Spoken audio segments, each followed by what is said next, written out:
పేద ప్రజలకి అన్ని విధాలుగా సహకరించాలని చెప్పేసి కూడా నేను ఇచ్చిన హామీలు నెరవేర్చుకోవాలా. రైతుల పరంగా కూడా గట్టిగా మీరు సహకారం ఇవ్వాలా. అన్ని రకాలుగా ఈ రాష్ట్రాన్ని ముందు తీసుకునే బాధ్యత తీసుకునే పరిస్థితి ఉన్నారు అని అనుకుంటా ఉన్నాం.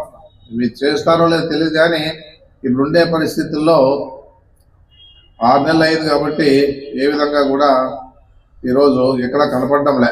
అందుకే దయచేసి అందరూ కూడా ఆలోచించి రైతులు కూడా చెప్తాను, అందరూ ప్రతి మనిషి ఆలోచించాల. విద్యావంతుడు, విద్యార్థులు, తర్వాత మేధావులు ప్రతి వారు కూడా ఆలోచించి ఈరోజు ఈ రాష్ట్రం ఎట్టుపోతుందని చెప్పేసి కూడా ప్రతి వారు గమనించాలని చెప్పేసి, ఏదన్నా కూడా మీరు ఆలోచనతోనే ఆ రోజుల్లో మీరంతా కూడా మళ్ళా చంద్రబాబు నాయుడు కావాలని చెప్పేసి, మార్పు కావాలని చెప్పేసి ఉద్దేశంతో ఆ రోజు మార్పు తీసుకొచ్చిన పరిస్థితి ప్రజలే చేశారు. కాబట్టి మళ్ళా మీరు ఆలోచించుకొని ఏ విధంగా చేస్తే బాగుంటుంది అనేది